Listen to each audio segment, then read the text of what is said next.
খিলঞ্জীয়াক সুৰক্ষা দিবলৈ হাতত বন্দুকৰ লাইসেন্স তুলি দিবলৈ ওলাইছে এইখন হিমন্ত বিশ্ব শৰ্মা নেতৃত্বাধীন বিজেপি চৰকাৰে। অহা 1 আগষ্টৰ পৰা 7 আগষ্টলৈ যি বন্দুকৰ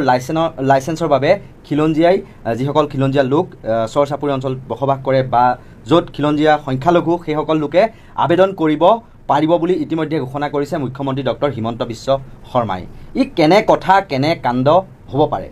য'ত নেকি আজি পৰ্যন্ত খিলঞ্জীয়াৰ মানে সংজ্ঞাটোৱে নিৰ্ধাৰণ নহ'ল বা খিলঞ্জীয়াই আজি সুৰক্ষা কবচ বিচাৰিছিল, তাৰ পৰিৱৰ্তে খিলঞ্জীয়াৰ হাতত আজি তুলি দিবলৈ বিচৰা হৈছে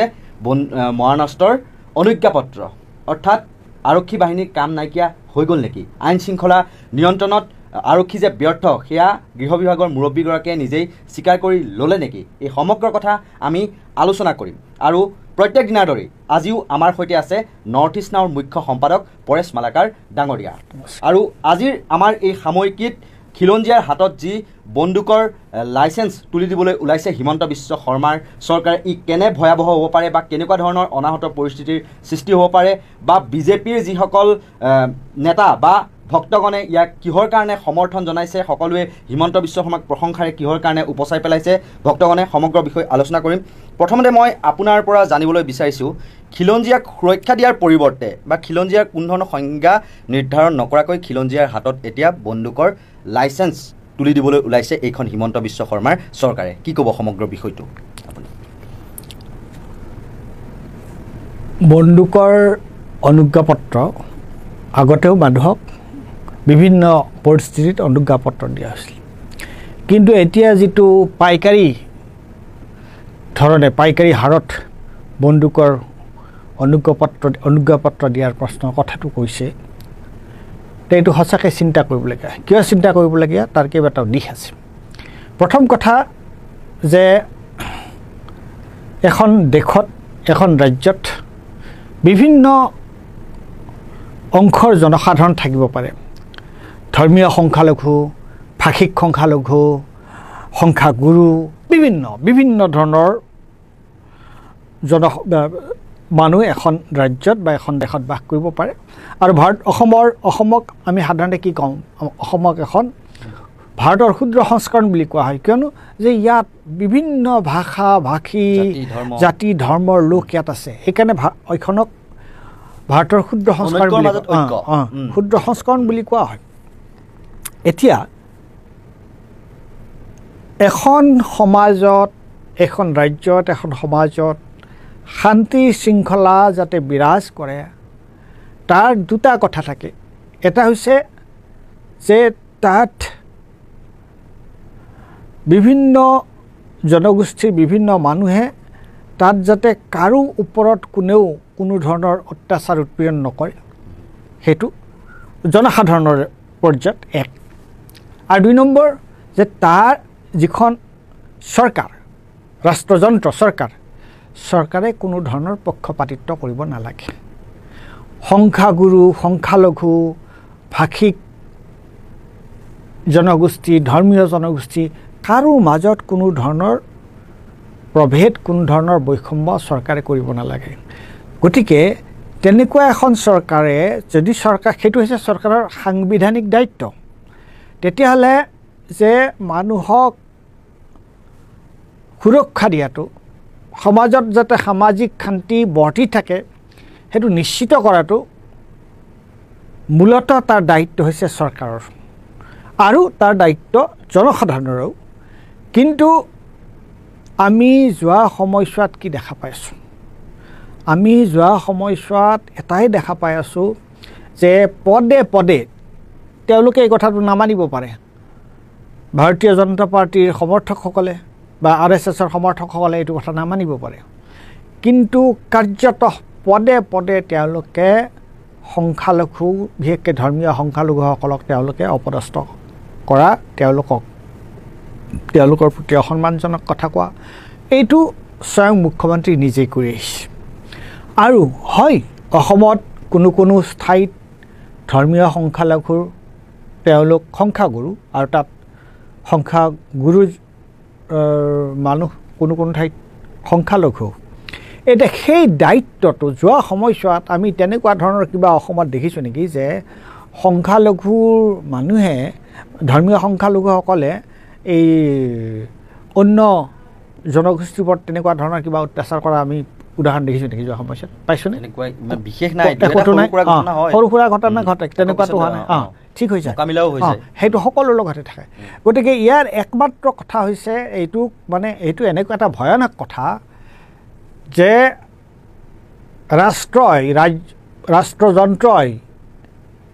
এইজন মুখ্যমন্ত্ৰীয়ে এই ধৰণৰ কথা যেন আওপকীয়াকৈ ক'বলৈ ওলাইছে যে তেওঁ এচাম মানুহৰ ওপৰত মৰণাস্ত্ৰ দিছে মৰণাস্ত্ৰৰে কি কৰিব তেওঁলোকে আত্মৰক্ষা কৰিব নে কাৰোবাক আক্ৰমণ কৰিব কি কৰিব গতিকে এইটো এটা প্ৰথম কথা হৈছে তোমাৰ এইটো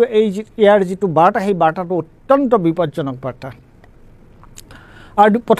গতিকে দ্বিতীয় কথাটো হৈছে ষ্টেট হিচাপে আইন শৃংখলা শান্তি শৃংখলা বৰ্তাই ৰখাত ৰাষ্ট্ৰই নিজৰ যিটো দায়িত্ব সেই দায়িত্ব পালন কৰাত ব্যৰ্থ হৈছে আৰু আওপকীয়াকৈ যেন আৰু সেইবোৰ কথা কৈয়ে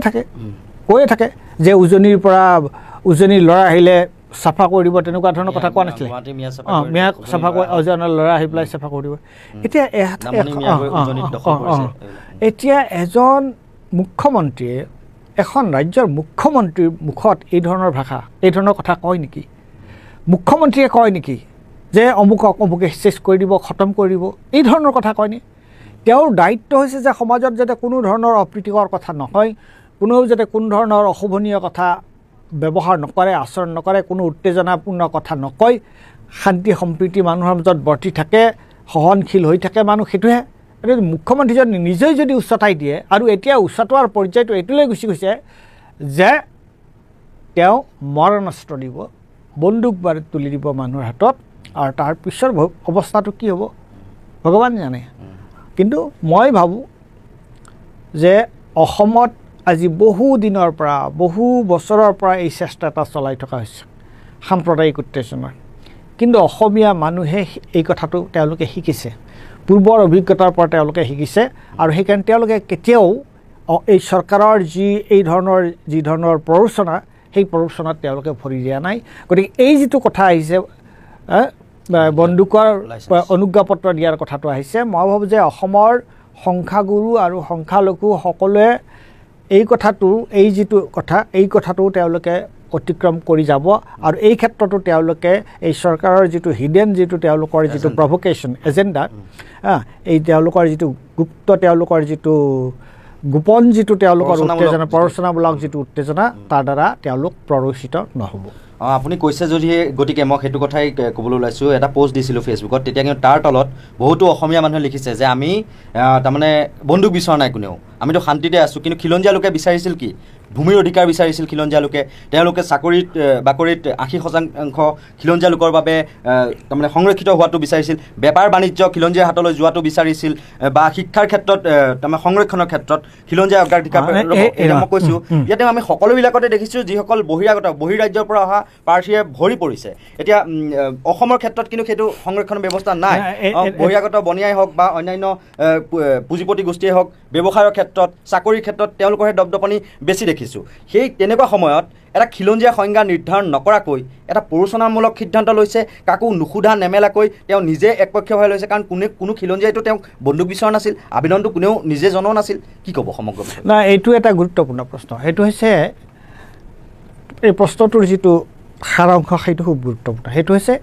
যে খিলঞ্জীয়াৰ বা ভূমিপুত্ৰৰ তেওঁলোকৰ প্ৰকৃত সংৰক্ষণ কি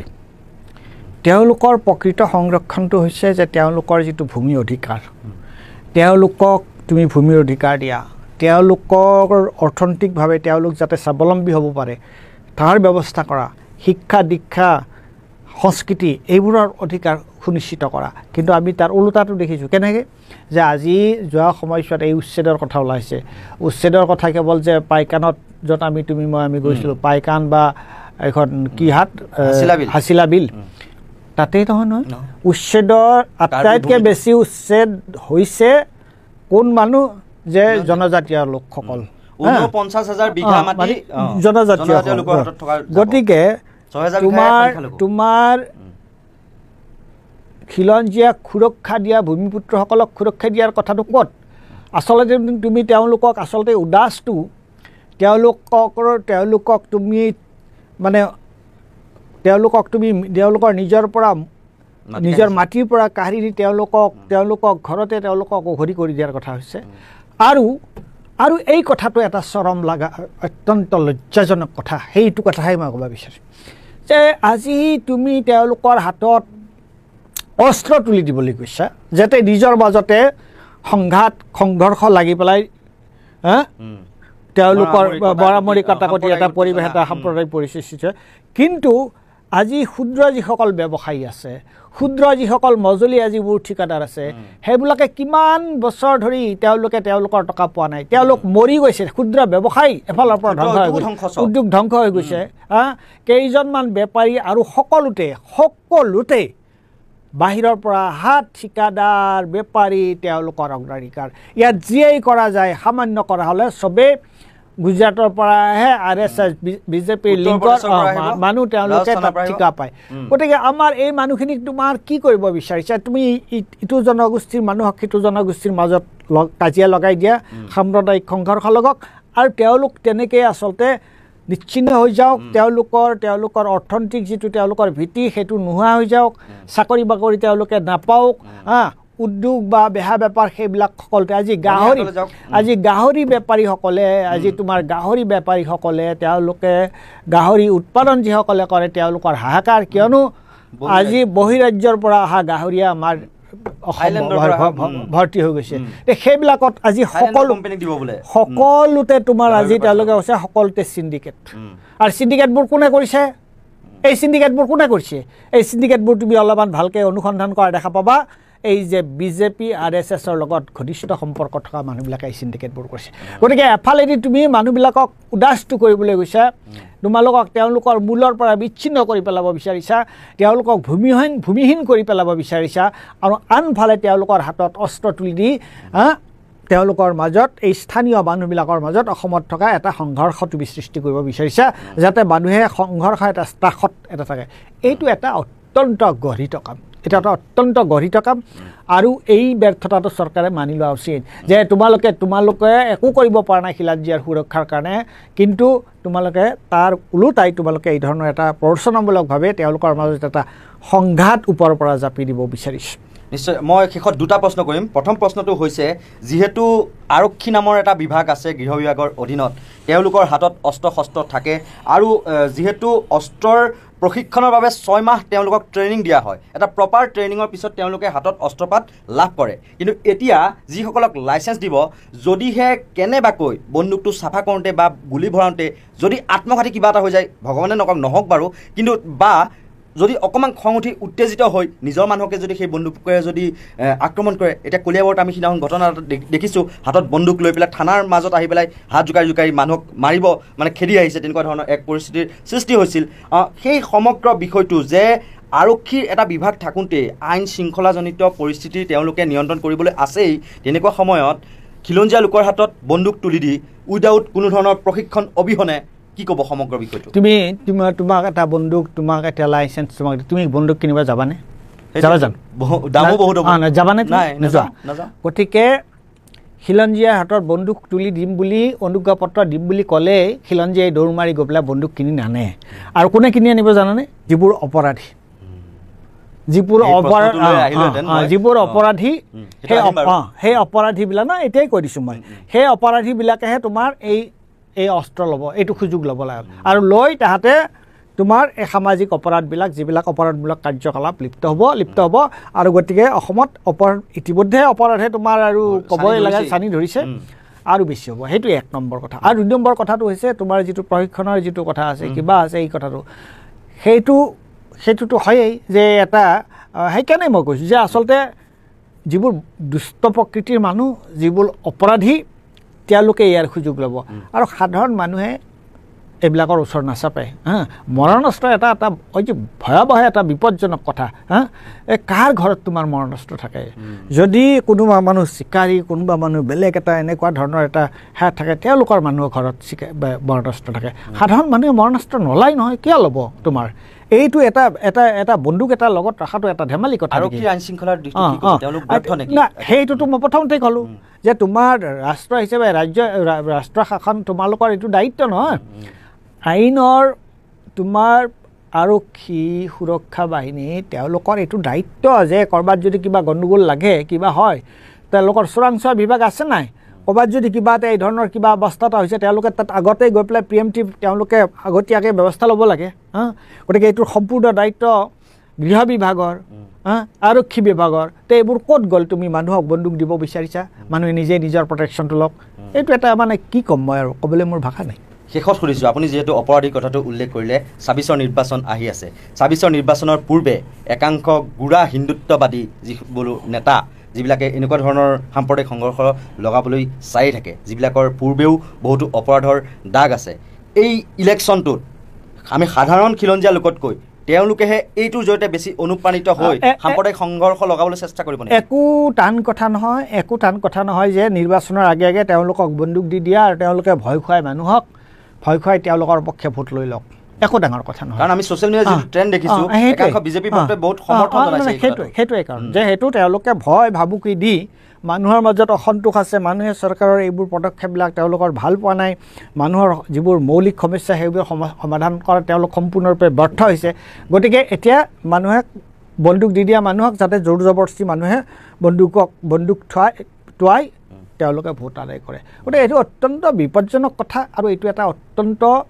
গৰিহণাযোগ্য কথা মই সেইটোৱে কৈছোঁ নিশ্চয়কৈ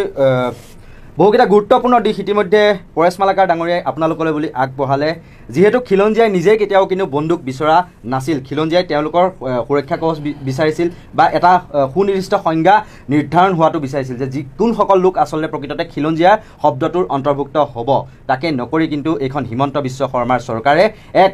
ভৱিষ্যত অন্ধকাৰৰ দিশে ঠেলি দিয়াৰ কাৰণে বা এটা সাম্প্ৰদায়িক উত্তেজনা সৃষ্টি কৰাৰ উদ্দেশ্যে এতিয়া খিলঞ্জীয়াৰ হাতত